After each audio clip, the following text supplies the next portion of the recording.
क्यों सर? बिहार को क्या मिला सिवा झुंझुना। मैंने कहा ना कि भारतीय जनता पार्टी जेडीयू की कीर्तनिया पार्टी है, केवल ये हरे राम हरे कृष्ण करने वाले लोग हैं। मिथिला की साड़ी पहन के वित्त मंत्री सदन में भाषण दे देंगी, इससे मिथिला का विकास नहीं होगा। उसके मुकाबले वही तो मैं पूछा, कोई चर्चा में बता दे कि बजट से पहले बिहार को क्या मिला। मजबूत करना है बिहार को, इसलिए याद रखते हैं कि वहाँ से इनकी हाथ उठाने वाला सरकार में बिना माथा का जी हाँ जी करने वाला लोग चाहिए। नमस्कार, आप देख रहे हैं लाइव सिटीज। मैं हूं आपके साथ सौरभ राज। केंद्रीय बजट साल 2025 और 26 पेश हो गया है। केंद्रीय वित्त मंत्री निर्मला सीतारमण की ओर से बहुत कुछ कहा गया है, खास करके बिहार के ऊपर विशेष ध्यान दिया गया है। जेडीयू और बीजेपी के लोग काफ़ी ज़्यादा खुश हैं। उनका कहना है कि बिहार के ऊपर नरेंद्र मोदी और निर्मला सीतारमण का विशेष ध्यान है। बिहार को कैसे आगे बढ़ाया जाएगा, इसके ऊपर केंद्र सरकार काम कर रही है। मेरे साथ आरजेडी के लोकसभा सांसद सुधाकर से इनसे बात करेंगे। सर, आज जो बजट पेश हुआ साल 2025-26 का, बिहार के ऊपर खूब चर्चा हुई, बिहार का खूब नाम लिया गया, बिहार को काफ़ी कुछ मिला भी है। क्या आप लोग इससे संतुष्ट हैं, खुश हैं?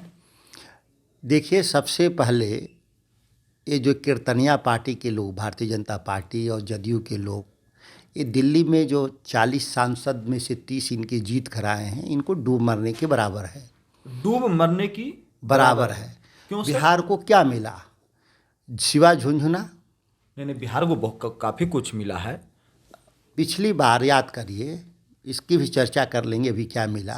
पिछली बार घोषणा हुआ था कि 58,800 करोड़ की प्रोजेक्ट बिहार में मिले, जो ऊँट के मुंह में जीरा के समान था। 58,000 करोड़ कुछ होता ही नहीं। फिर भी उसमें से आपने एक बात सुना होगा कि बक्सर से भागलपुर तक एक्सप्रेसवे बनेगा। 1 साल बीत गया, उस परियोजना का कहीं कोई जिक्र नहीं, कोई बजट अलॉटमेंट नहीं, कोई डीपीआर नहीं, कोई अलाइनमेंट नहीं, कोई चर्चा में ही नहीं है परियोजना। आपका क्षेत्र भी है, इसीलिए तो आपको हम बता रहे हैं। अगर हम सांसद वहाँ के नहीं होते, दूसरे जगह के होते, तो शायद ये बात भूल भी जाते। लेकिन जो 58,800 करोड़ रुपया पिछला बार देने की कहे थी बात, उसमें से ज़्यादातर परियोजनाएं ज़मीन पर उतरी ही नहीं, वो गायब हो गई। तो इस तरह के जो मैंने कहा कि झांसे में आने वाले हम लोग नहीं हैं। मैंने कहा ना कि भारतीय जनता पार्टी जेडीयू की कीर्तनिया पार्टी है, केवल ये हरे राम हरे कृष्ण करने वाले लोग हैं। इनको अडानी अंबानी जपने वाले लोग हैं, इनको कोई मतलब नहीं है बिहार से। लेकिन इस बार तो काफ़ी ज़्यादा अनाउंस किया गया है।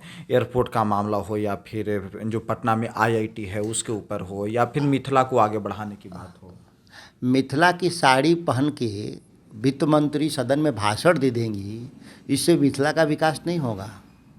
मिथिला के विकास के लिए कोसी हाई डैम सर्वशक्तिमान प्रधानमंत्री जी जो कह रहे हैं, उनकी पार्टी के लोग, आज तक इसमें एक ईंट रखी गई है। और जब तक मिथिला का विकास नहीं होगा, जब तक कि कोसी हाई डैम नेपाल में नहीं बन जाए। बाकी canal system, western canal system Kosi का आज का बना हुआ है। लालू जी के ही जमाने से वो बना हुआ है। बीच में ब्रिज हुआ था, तो आप कह सकते हैं मरम्मती। अब बताइए कि मरम्मत कोई प्रोजेक्ट होना हो, उस मरम्मती के लिए आप इतना बड़ा पार्लियामेंट में हाइप क्रिएट कर रहे हैं। ये तो रूटीन काम है। मखाना बोर्ड का भी उन्होंने ऐलान किया है।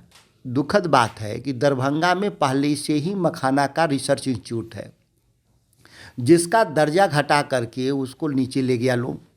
वहाँ पे मात्र एक साइंटिस्ट रह गया है और 2-3 स्टाफ रह गए हैं। ये कहते कुछ हैं और करते कुछ हैं। मैं बिहार का कृषि मंत्री भी था। उस मखाना जो रिसर्च इंस्टीट्यूट था, मैंने उसका विजिट भी किया था। मैंने भारत सरकार से कहा था कि इसको सेंटर फॉर एक्सीलेंस के रूप में डेवलप करिए। माना गया है कि इस मखाना सुपर फूड है। दुनिया के बाज़ार में अगर मखाना जाएगा तो बिहार के किसानों की आमदनी बढ़ेगी, लेकिन कहाँ बना। फिर उसी तरह से आईवास के तौर पे बोर्ड बना देंगे।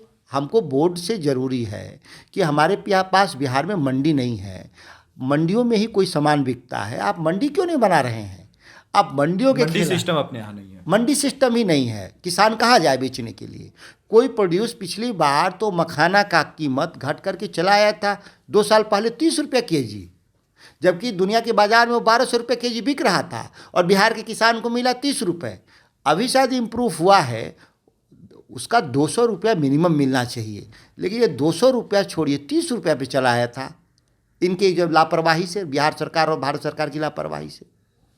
इस बार तो वित्त मंत्री ने भी कहा कि बिहार में ग्रीनफील्ड एयरपोर्ट बनाएंगे, पटना और बिहटा को और बड़ा बनाएंगे।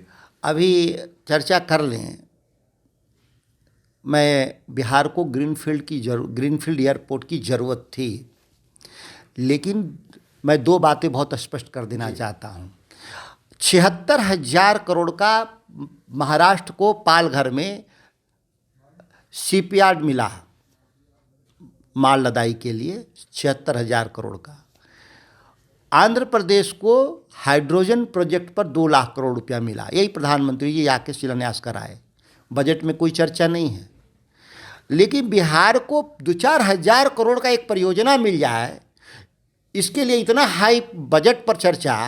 और जो अभी महाराष्ट्र में आप 76,000 करोड़ रुपया देकर आए हैं, अभी आंध्र प्रदेश में आप लोगों ने 2 लाख करोड़ रुपया देकर आए, आप गुजरात में 80,000 करोड़ रुपया सेमीकंडक्टर को ला कर दिए, उसका कोई चर्चा नहीं। बिहार को भी तो समय समय पे कुछ उसके मुकाबले, वही तो मैं पूछा, कोई चर्चा में बता दें कि बजट से पहले बिहार को क्या मिला, हम उसको भी जोड़ लें। अगर बजट में आज जो मिला और पिछले 1 साल में कोई प्रोजेक्ट बिहार को मिला तो इसका चर्चा बता दें। अंतरिम बजट में भी काफ़ी कुछ बिहार के ऊपर ध्यान दिया गया था।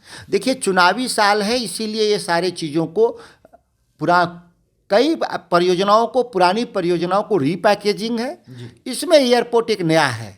तो बताइए कि बिहार के किसानों की जो नीड थी, ज़रूरत थी, बिहार के आम लोगों को ज़रूरत था कि हम राष्ट्रीय औसत से बराबर जाने के लिए हमको नेशनल हाईवे की ज़रूरत थी, उसमें इस बार कोई चर्चा नहीं है नेशनल हाईवे का।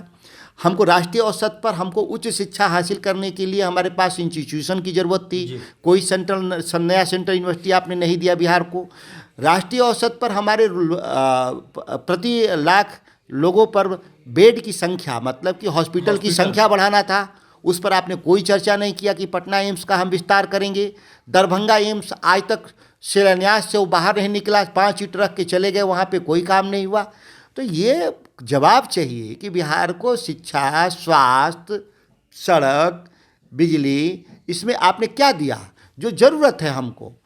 1% आबादी एयरपोर्ट के जरिए जाती होगी, मानते हैं, वो भी ज़रूरत था बिहार को, हम लोग शुरू से कह रहे थे, लेकिन उससे 100 गुना ज़्यादा आपने पैसा दिया है महाराष्ट्र को, गुजरात को। तो ये बिहार केवल यहाँ पे 30 जो सांसद आए हैं, ये हरि कीर्तन करने के लिए, झाल बजाने के लिए आए हैं। 30 सांसद झाल बजा रहे हो, बाकी 10 सांसद हम लोग जो इंडिया गठबंधन के हैं। आप देखेंगे बजट पर जब हमारा आएगा, हमारा बारी आएगा तो उस पर देखिएगा मेरे सवाल कैसे करेंगे, हम सरकार से जवाब मांगेंगे। काम कर रहे हैं आप पिछले सत्र में देख लीजिए, लगातार हम लोगों ने बोला है। सवाल ही करते हैं या कुछ काम भी ले जाते हैं अपने क्षेत्र में? अद्भुत बात कर रहे हैं। काम विपक्ष की जिम्मेदारी होती है कि कार्यपालिका की जिम्मेदारी होती है, और कार्यपालिका में जो है वही सांसद की भी थोड़ी बहुत कोशिश होती है। हम विधायिका के सदस्य हैं, हम कानून बनाने में हम सहयोग करते हैं, वहाँ अगर हम भूमिका न हो तो बताएं हमारी। हमने मांग कोई रखना चाहिए, वो न रखा हो तो हमारी। आप लोग मांग रख रहे हैं? ये सारे जो मांग है, मैंने कहा ना कि कोसी पर हाई डैम बनना चाहिए, ये लंबे समय से हम मांग कर रहे हैं।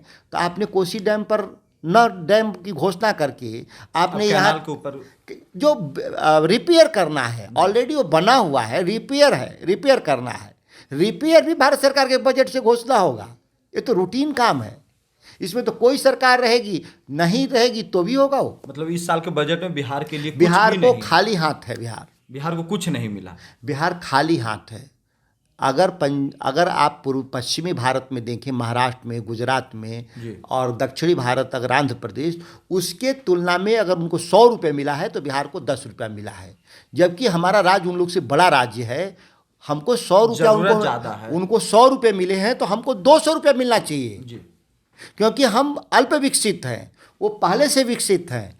तो जो अल्प विकसित है उसको ज़्यादा पैसा मिलेगा कि जो ज़्यादा विकसित है। लेकिन नाम बार बार बिहार का ज़्यादा लिया जा रहा है, इसीलिए कि इस साल चुनाव होना है। उनको मालूम है बिहार से 40 सांसद जीतते हैं, वहाँ 243 MLA होते हैं। केवल बिहार यहाँ पे गिनती गिनाने के लिए बस आ रहा है, बिहार को इसलिए नहीं लोग याद रखते दिल्ली वाले कि वहाँ उसको मजबूत करना है, बिहार को इसलिए याद रखते हैं कि वहाँ से इनकी हाथ उठाने वाला सरकार में बिना माथा का जी हाँ जी करने वाला लोग चाहिए।